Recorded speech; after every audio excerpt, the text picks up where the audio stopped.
আমাদের একমাত্র রবকে, আরো জোরে কে? ইবাদত করব কার? আল্লাহ। আল্লাহ কথা বলছে। এখন আমরা পীর ধরতে পারি যেন তারা আমাদেরকে আল্লাহ চিনায়া দেয়। কথা বলেন ঠিক না? আরো জোরে বলেন ঠিক না? দেশে অনেক ঘটনা ঘটতেছে, আপনারা দেখেছেন, শুনেছেন, এবং এই ঘটনাটা সারা বাংলাদেশে আলোড়ন সৃষ্টি করেছে। নুরা ফাগলার লাশ পোড়াইয়া দিছে। কথা বলেন ঠিক না? মোটেও ঠিক হয় নাই। ইসলাম এটাকে অ্যাকসেপ্ট করে না। কবর থেকে লাশ উঠানোই ঠিক হয় নাই, পোড়ানো তো দূরের কথা। জোরে বলেন ঠিক কিনা? তার চাইতে বড় অপরাধ হয়েছে, বছরের পর বছর সে ওই জায়গাতে থেকে থেকে মুসলমানদের ঈমান আমলকে নষ্ট করেছে। বারবার ওই এলাকার সমস্ত মুসলমানরা অভিযোগ করেছে, আইনের কাছে গিয়েছে, প্রশাসনের কাছে গিয়েছে, তারা যথাযথ ব্যবস্থা নেয় নাই বলেই পরবর্তী ঘটনাগুলো ঘটেছে। কথা বলেন ঠিক কিনা? কিন্তু এটাই সত্য, লাশ পোড়ানো ঠিক হয় নাই, লাশ তোলাও ঠিক হয় নাই। নবীজি তো আমাদেরকে শিখাইছেন ইহুদির লাশকেও সম্মান করতে। কিন্তু ক্ষোভের বহিঃপ্রকাশ এটা। বাংলাদেশে সমস্ত ঘটনা ঘটার পরবর্তীতে গিয়ে আইন আসে, মানবতা আসে, আগে আসে না। জোরে বলেন ঠিক কিনা? অথচ আমরা জেনেছি মিছিল করেছে, সংবাদ সম্মেলন করেছে, সমস্ত ডকুমেন্টগুলো আছে। এলাকাবাসী দাবি করেছে যে আমাদের হৃদয়ের স্পন্দন বাইতুল্লাহ। এমন অনেক মা বোন আছে, যখন কোন হুজুর ওয়াজ করে, আলেম ওয়াজ করে, কিবা ঘরের ক্যালেন্ডারে যখন বাইতুল্লাহর কালো গিলাপ মোড়ানো ওই আল্লাহর ঘর দেখে চোখের পানি ছেড়ে দিয়া বলে, আল্লাহ কবে জানি এই দুই চক্ষু দিয়া তোমার ঘর বাইতুল্লাহরে দেখবো। কথা বলে ঠিক কিনা? বাইতুল্লাহর অনুকরণ করে 12 ফিট উঁচা করে কবর মাজার বানাতে হবে, বাইতুল্লাহর অনুকরণ করতে হবে। তারপরও 90% মুসলমানের দেশে মুসলমান সহ্য করবে। আপনারা আল্লাহর ইবাদত বাদ দিয়া ব্যক্তি পূজা এই দেশে হচ্ছে। হাজার হাজার বাউল গানের মধ্যে স্পষ্ট সেজদা দিচ্ছে, শিরক করছে। এই বাংলাদেশে অসংখ্য বাউল আছে, এর মধ্যে একটা আবুল সরকার সরাসরি ভিডিও লাইভে গান দেখায়, আর দেখা যাচ্ছে ভক্তরা সেজদা করতেছে গিয়ে। এই সমস্ত ঘটনাগুলো ইসলাম বিরোধী, শরিয়া বিরোধী।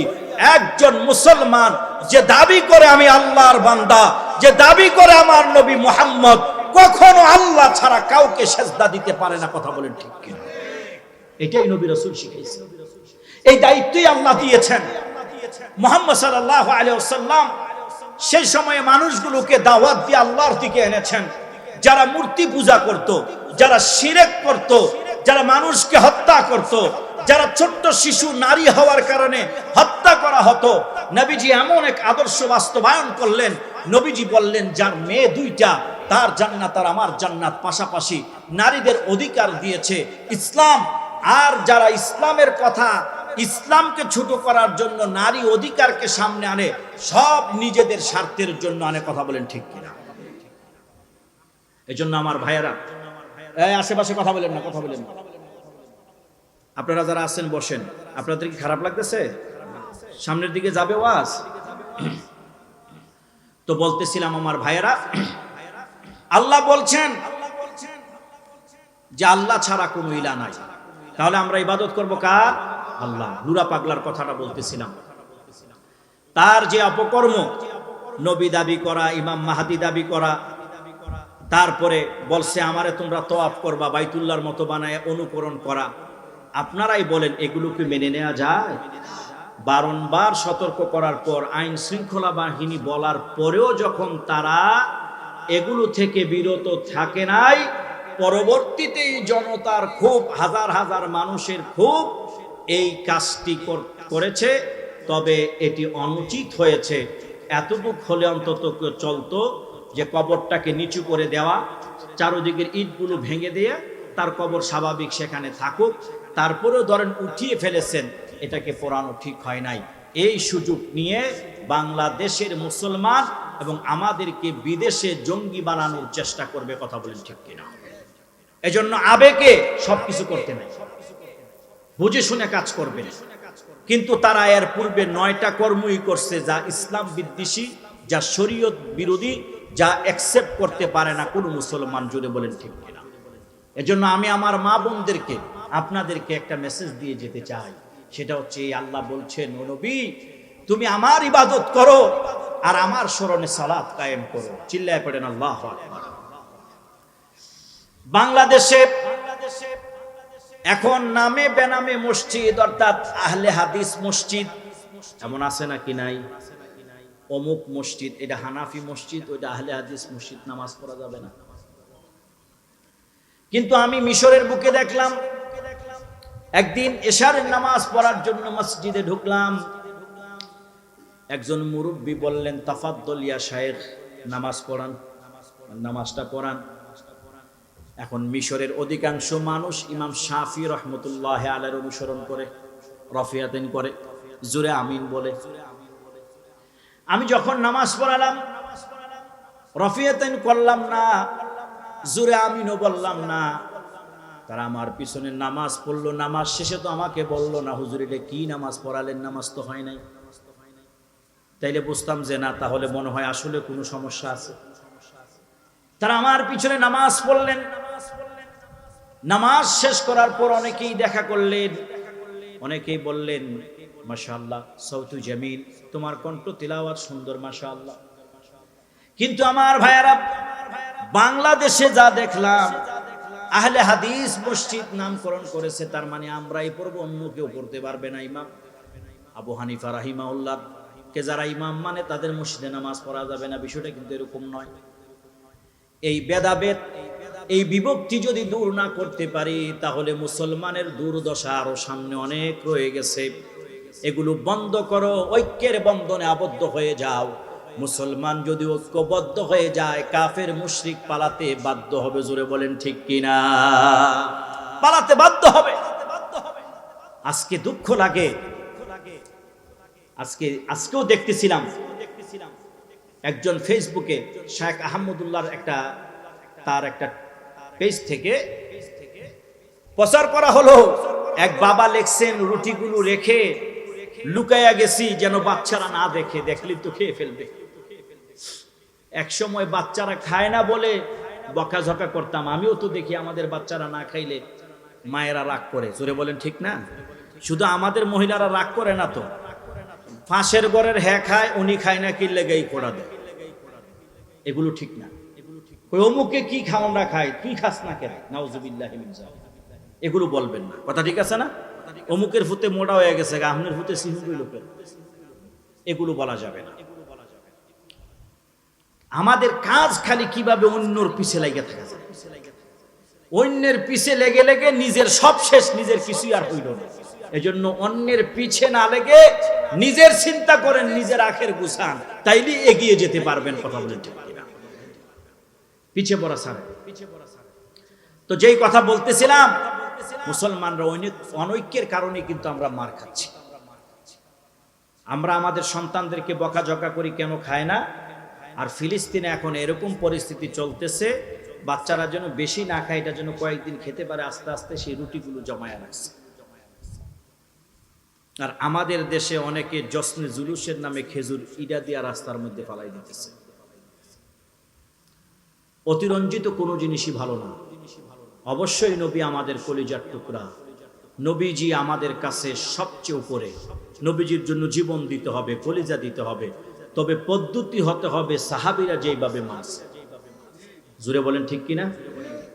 আপনি আমি কি সারা জীবনের সব যদি দিয়ে দেই, একজন সাহাবী রাসূলকে যতটুকু ভালোবাসছে ততটুকু হবে? জুড়ে বলেন হবে? এজন্য বোঝা লাগবে আমার জন্য কতটুকু। আর আজকে এই দ্বন্দ্বের জন্যেই আমরা মুসলমান সব শেষ। যদি ঐক্যবদ্ধ হতে পারি, অচিরেই আমাদের সুদিন আসবে ইনশাআল্লাহ। বলেন আরো জোরে বলেন ইনশাআল্লাহ। ঐক্য নেই বলে আজকে এই অবস্থা।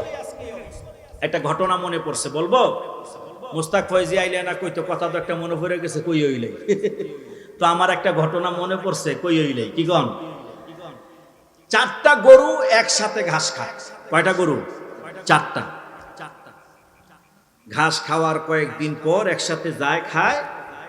একদিন 2টা গরু বলতেছে আর 2টা গরু রেগিয়া, গাবি রেগিয়া, যে ওই পারে ঘাস আরো বেশি ভালো পাওয়া যায়, সবুজ তাজা, চলো আমরা ওই পারে যাই। মাঝখানে একটা ধরেন ছোট বন আছে, এই পারে খায়, ওই পারে যায় না ভয়ে, কিন্তু 2টাই বলতেছে চলো আমরা ওই পারে যাই। কেন?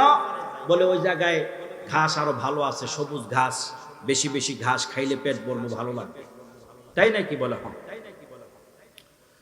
2টাই বাধা দিছে, কয় দেখ ওদিকে যাইস না, আমাদের জীবনের উপরে আঘাত আসতে পারে। এখন 4 জনে মিল্লা 4 গরুর ভিতরে 2 দল হয়ে গেছে, 2-2 করে বাঘ। কয় দল? আর ওই দিক দিয়ে বাঘ মামা মুছে তেল দেয়ার আর কয় এতদিন ধরে তো এই দোয়াই করতেছিলাম, তোরা আলাদা হস না কেন? সাইডটা এক লোকে দিকে তো পারি না, এই জন্য তো ভাবতেছি আলাদা হস না কেন। যখন আলাদা হইছে বাঘ মামাও খুব খুশি হয়েছে, মাশাআল্লাহ, এতদিন পর আল্লাহ দোয়া কবুল করছে।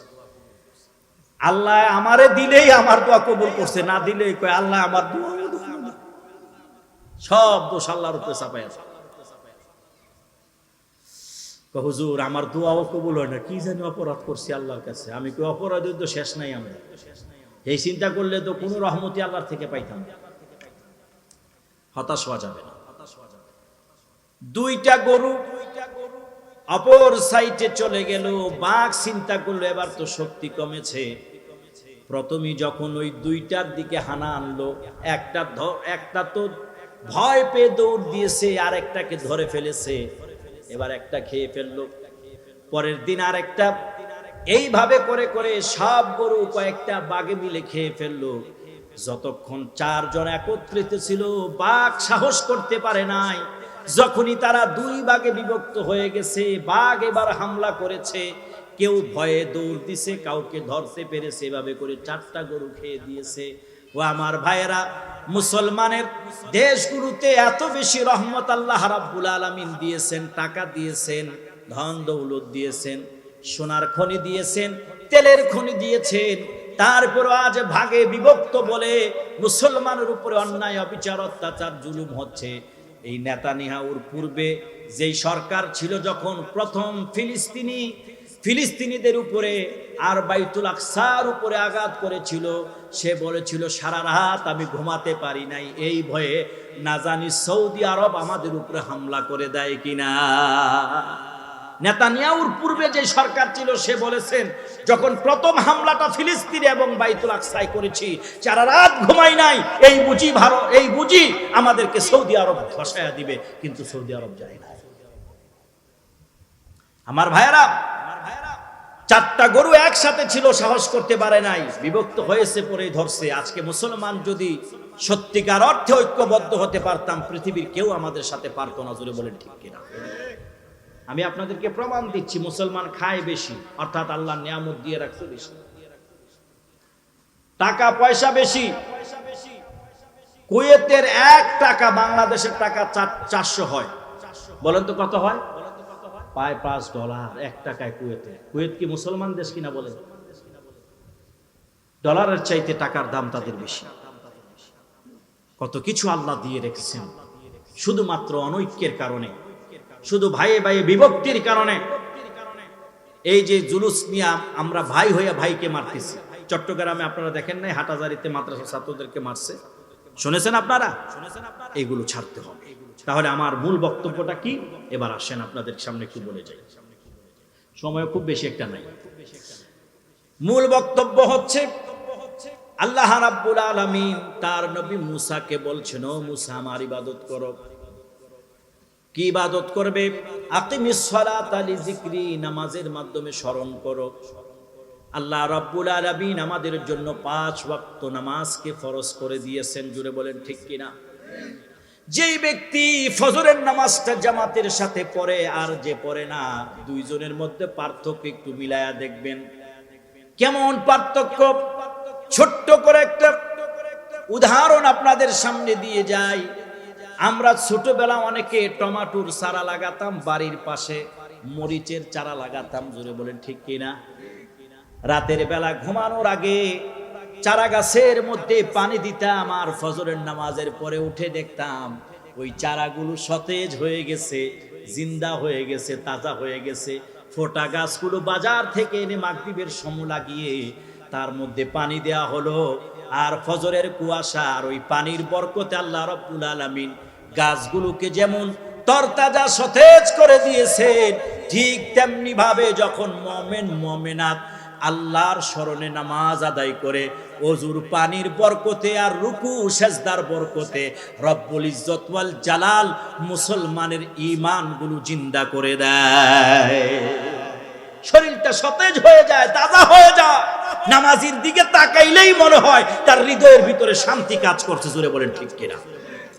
নামাজ আপনার ঘরে প্রত্যেকটা জায়গাতে চালু করে দিতে হবে। রাজি আছেন তো ইনশাআল্লাহ? বলেন, দুইটা হাত তুলে বলেন ইনশাআল্লাহ, আরো জোরে বলেন ইনশাআল্লাহ। ইনশাআল্লাহ। বসেন, আপনার ছেলে মেয়ে স্ত্রী সন্তান সকলকে নামাজ পড়তে বলবেন। শুনেন, এই এই এতে মোবাইল লয়ে আইছেন, দেওয়াস না, কারবারটা কি শুরু করছে? এই বসো, থাক, মনে কিছু নিও না। দেখেন, কথায় আছে সারা অঙ্গে ব্যথা আমার, মলম দেব কোথায়? কথা আছে না, মুরব্বীরা এরকম বলেন না? প্রাইমারি স্কুলে আমরা দেখেছি যে আমাদেরকে ইসলাম শিক্ষা একটা বই আছিল। আমি 5 পর্যন্ত প্রাইমারি স্কুলে পড়ছি। সবার শেষে তাও 5 মিনিট নামের জন্য ইসলাম শিক্ষা পড়াইতো। যেই টিচার ইসলাম শিক্ষা দিবে তিনি সূরা ফাতিহা জানেন। কথা বলেন ঠিক না? আমি শিক্ষককে ছোট করছি না, আমি বলতে চাচ্ছি যে যেটার যোগ্য তাকে দিতে হবে ওইটাই।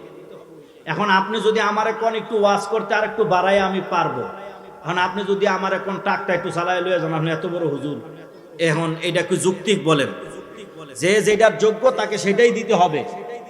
এখন ধর্মীয় শিক্ষক রাখার কথা, কওমি মাদ্রাসাকে স্বীকৃতি দিছে যে দাওরা হাদিস পাস করলে মাস্টার্স। আমাদের দাবি ছিল এদের থেকে এক একটা স্কুল হুজুর নিয়ে যান, তারা আমাদের মুসলিম কমলমতি শিশুদেরকে আল্লাহর কোরআন শিক্ষা দিবে। যারা সহিশুদ্ধভাবে কোরআন শিখবে, ওযু শিখবে, নামাজ শিখবে, রোজা শিখবে, কিভাবে ধর্মকর্ম করতে হয় সেটা শিখবে। আল্লাহ তো আমাদেরকে এই জন্যই পাঠাইছে। কথা বলেন ঠিক কিনা? কোথায় ধর্মীয় শিক্ষক নিয়োগ দিবে? এখন শুনতাছি গানের শিক্ষক নিয়োগ দিতেছে। কিসের শিক্ষক?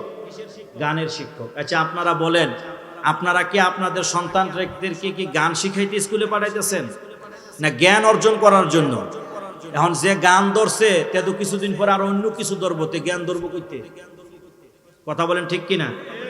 তারপরে ট্রান্সজেন্ডার বা হিজলা সম্প্রদায়দেরকে নিয়োগ দিবে। এই সরকারের কত দরদ!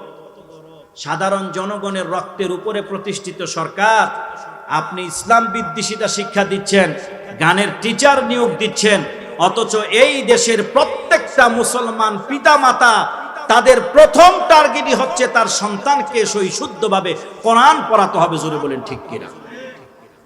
আজকে আমার দেশে এই স্কুলগুলোতে কোরআনের শিক্ষা না রাখার কারণে একমুখী হয়ে গেছি আমরা। যারা মাদ্রাসায় গেছি তারা শুধু কোরআন হাদিসের জ্ঞান অর্জন করছি, আবার যারা স্কুলে যাচ্ছি তারা শুধু দুনিয়াবি জ্ঞান অর্জন করছি।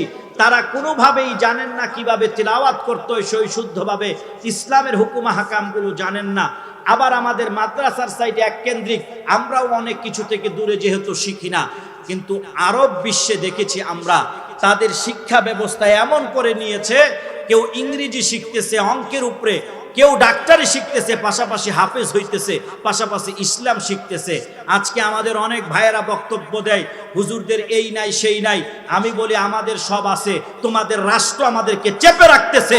যদি আমরা সব বিষয়ে জেনে যাই তাহলে তোমাদের আর খাওয়া থাকবে না এই রাষ্ট্রে। কথা বলে ঠিক, এই জন্য আমাদেরকে দূরে রাখার জন্য এই ষড়যন্ত্র করতেছে।